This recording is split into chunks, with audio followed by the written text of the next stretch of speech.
What's up guys, my name is Ace, and today I wanted to focus on one of the bigger topics that was in the community throughout the Black Ops 6 beta, and this is the maps that were available, specifically focusing on these 6v6 or core maps, not the strike maps. This is an area that saw quite a bit of criticism in the beta, and honestly, I kind of get it. I think there's a certain expectation with map design when it comes to Treyarch, and overall, in my opinion at least, the maps in the beta just didn't blow me away. I didn't necessarily hate any of the maps, and visually and thematically, I loved what I saw, but gameplay-wise, I just felt like some of them were lacking in some ways. And I definitely think a big part of that is the spawn design, which I noticed did improve from week 1 to week 2, but I still think there's room for improvement and tweaking when it comes to that. But even outside of spawn issues, I think there are a few key issues with some of the maps that we had access to in the beta, and I wanted to share some of my specific feedback on that. However, sticking to the more general feedback here, I think a big part of my feeling of disappointment with the beta maps stemmed from the fact that it seemed like the regular core maps, not the strike maps, but the regular core maps,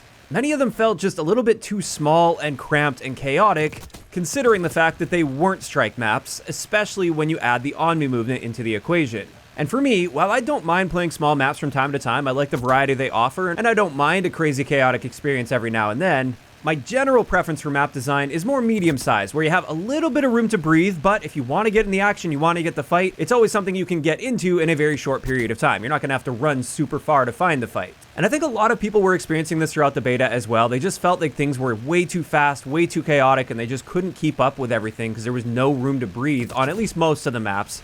So Treyarch did actually address this on Twitter, and they shared our map list for launch, which we have seen the list of them before. However, on top of this, they also mentioned the sizes of the maps.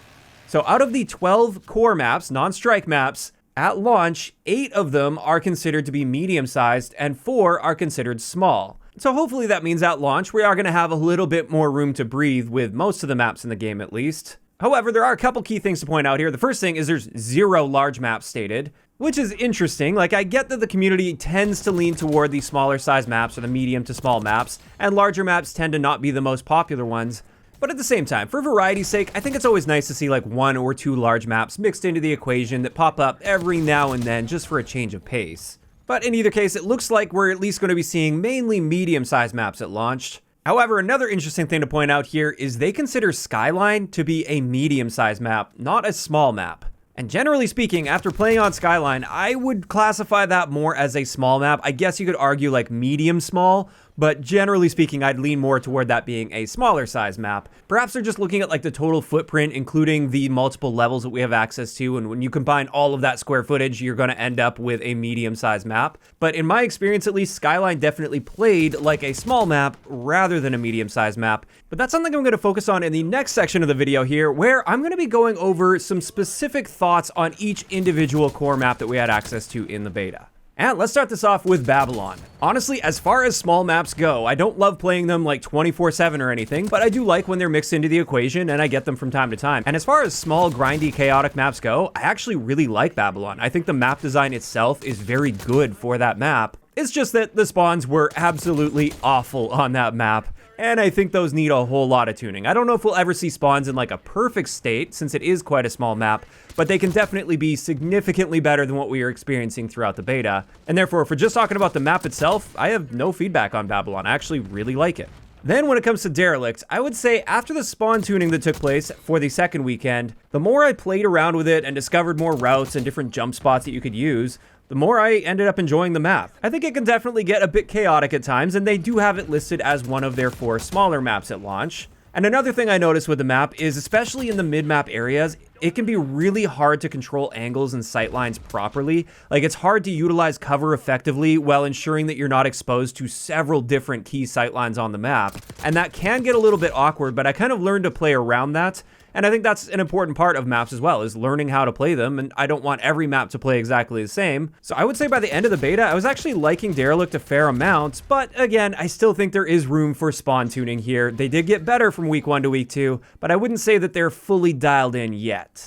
After that, let's talk about Rewind a little bit, and I believe this was the biggest map we had in the beta. It's either that or SCUD. At least when it comes to sightlines, Rewind's definitely the biggest map. It had the longest potential sightlines for snipers. But honestly, with this map, the only real issues I had were the spawns, again. Especially on the first weekend, I've just found that I would often spawn way too far away from the action, and it would take forever to get back into the fight. And also, I found the spawns were flipping so much that you'd run from one end of the map all the way to the other, only to get like 1 or 2 kills, the spawns would flip, and do it all over again. The second weekend, I noticed some improvements, but just like with Derelict, I think there is still room for some more spawn tuning just to get them into a really good dialed-in place. But I think the thing I like about Rewind is it does offer a little bit for all playstyles. You can hang out in those outer areas and snipe super effectively. In fact, I think it's one of the better sniping maps in the game. However, if you want to approach it with a shotgun, you can absolutely do that by sticking to the interior areas.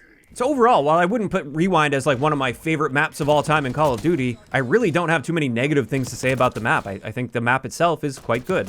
Next, let's talk about SCUD a little bit. And from what I was seeing online at least, it seemed like this was the most hated map in the beta, at least for the 6v6 maps. And honestly, I don't think I disliked it nearly as much as many in the community seem to dislike it. Again, I wouldn't put this high on my list of like favorite maps of all time in Call of Duty or anything, but I did see quite a few complaints about SCUD, and I just wasn't really experiencing the same issues that many people had. Again, outside of the spawn issues, which again, we're seeing a common theme here, it did improve from week 1 to week 2, and in the second weekend, I actually found the flow on SCUD was much better than the first weekend. And when it comes to this map, I really only have one complaint or one piece of feedback to provide here, and that is, I think that main power position in the middle of the dish is just a little bit too powerful in the state that it was in the beta. Not only does it allow for a massive amount of coverage over a huge portion of the map, you can shut down almost half of the map from that one single power position, it also offers really good cover. You can actually head glitch on many of these sightlines really effectively,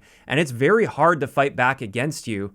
Even from the more obvious counter positions to that, I find that you're at a disadvantage in those counter positions compared to that main power position. So I will say, if they're open to making any adjustments to this map, the only thing I'd really like to see here is either make that power position a little bit riskier by providing a little bit less cover, make it so you can't head glitch quite as effectively, and you have to expose a bit more of your body in order to gain those great sight lines. Or leave that as is, but maybe cut off some of those sight lines to make it a little bit less powerful and a bit easier to maybe break out of that side of the map without exposing yourself to that big power position. Now, finally, let's talk about Skyline, and this is the map where I have the most feedback, because while I love the aesthetic of this map, and I think there's certain elements of this map that I also really enjoy, like that bar side of the map where most of the fighting tends to take place, in my experience at least, I really like how that side of the map plays. But in saying that, as I was playing through this map, I just couldn't help but feel very limited in many situations where I wanted to do something, but I just felt the map didn't really allow for me to do that thing. And therefore, I just felt pushed into a very basic playstyle on this map. And I just think a couple more options to approach situations on this map would go a really long way into filling out the experience a little bit more and making the map play a bit better overall. So let's put on my little armchair dev uniform here, and I just wanted to share an idea I had with this map. Really, at the end of the day, I don't anticipate they're going to be making any changes, especially based on this video, but this is just for fun and an idea that I happen to have. And I'd also love to hear your feedback on this idea, but my thought with this map that I think could improve the flow drastically is give us a little bit of scaffolding on the outside of the map that drops down low so that the top power position areas can't get a good sightline on you without really exposing themselves by like jumping right up on the ledge. Perhaps even bust out one of those vents in the middle so it provides you an additional access point to those vent locations. And a big key with this is make a ladder or a mantle point that allows you to gain access to that second story area above the bedroom. Now, I think this will solve a couple key issues with this map based on my experience with it. So let's have an overhead view here, starting off focusing just on the main level, so not the second story area. The way I saw it playing through the beta, the consistently viable routes to approach the main level are these ones right here. These are the routes that I would always be taking as I was moving from one side of the map to the other. And while those particular routes feel great, when you look at the choke points here to get from one side of the map to the other, there are only 2 really viable ones on each side because the pool area is a dead zone because you have the Overwatch positions on those and just no viable cover in that area. So what this means is this map, while technically a 3-lane map, really plays much more like a 2-lane map.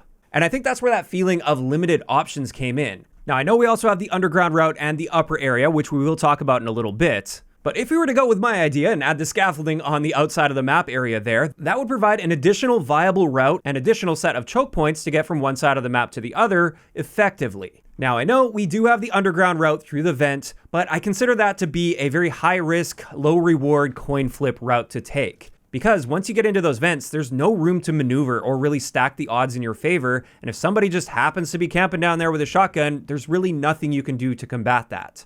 And then to top that off with that vent route, once you get down there, you're sort of like locking yourself into that route. There's no way to disengage from that route. You're committing 100% to it. And therefore, I don't really consider routes like that to be a playable lane on the map, so much as a route that you could use to maybe try to take your enemy off guard every now and then. So that's my thoughts on the vent route, but what about the upper level? Because that's another part to consider on this map. And so I laid out all of the various routes that you can use using the upper level to get from one end of the map to the other. And the key thing you're going to notice here first is there is only one lane to get from one side of the map to the other here. And this is a very high risk lane as well. If you have somebody posted up there, it's a very difficult lane to get through. And even if they're not posted up, by the time you get from one end to the other, oftentimes somebody's going to be coming through there. You have no cover to use against them. And therefore, I'm not saying it's a non-viable route, but it is a very high risk route to be taking. And again, not really a route that you want to be taking on a consistent basis because you don't really have much room to maneuver. And oftentimes it's just going to be that 50-50 situation. Now, another big thing I noticed about the upper level on Skyline is the number of access points to the upper level from each side of the map. On the left side of the map, as you're looking at it right now, there's actually 4 different access points, 3 stairs as well as that elevator with the zip line. Whereas on the right side of the map, unless there's some crazy jump spot that I wasn't able to find just through regular gameplay, and I was looking for them, it appears there are only 2 access points to get to that second level. So there is an imbalance there, and that's the side of the map where the bedroom is on the right side, where I often felt most limited in my options. So going back to my suggestion with the scaffolding on the side and giving it either a ladder or a mantle point to get up to the second level as well, I think that would also help significantly with this side of the map and gaining that additional method of getting access to that second level up there. And I think that would be a very good thing that would actually help balance the map out a little bit better as well while providing those options. And to be clear here, I think you should also be able to access that scaffolding from the bedroom side here. So if you're in that bedroom underneath and you want to get to that second story, instead of having to push all the way into their spawn and therefore likely flipping their spawn in order to gain access to that second level, you'd actually be able to jump out one of those windows onto the scaffolding, take that ladder up, and you gain access to the rooftop there. So in a sense, I feel like that would act sort of like the counterpoint to the zipline on the other side of the map, where it provides that option of getting to that second story nice and quickly and fairly discreetly, I guess, so you can sort of flank those people that are up top. And overall, I really feel like adding something like this would open up the map quite a bit more so it doesn't feel so lopsided where all of the action, at least on the main level, is really heavily shifted over to the bar side of the map. It would open that up slightly, and it would definitely make this feel more like a 3-lane map design rather than a 2-lane design. Now, of course, those are just my thoughts on this. If they change nothing with Skyline, it's fine. It's a perfectly okay map. I just feel like it is lacking in some areas, and I do feel like a little bit of tweaking could potentially go a long way with this map. And with that, that is going to wrap it up for today's video on my thoughts on the maps in the beta for Black Ops 6. Like I said, none of the maps really blew me away throughout this beta, but I also wouldn't say that I really hated any of the maps. I felt like all of the maps were at least okay, they were fine, and really most of them, I think with just some spawn tuning, would end up in a significantly better state. Now, of course, these are just my thoughts though, and I'd love to hear what you guys think about the maps from the Black Ops 6 beta in those comments down below. Were you guys generally happy with the maps, not happy with the maps? Do you think maybe the fact that you are unhappy with the maps is more so with the spawns, or do you think it is the maps themselves? Just let me know down below. If you enjoyed the video, a like rating is always appreciated, and don't forget to subscribe for more if you haven't already. I'll talk to you guys next time.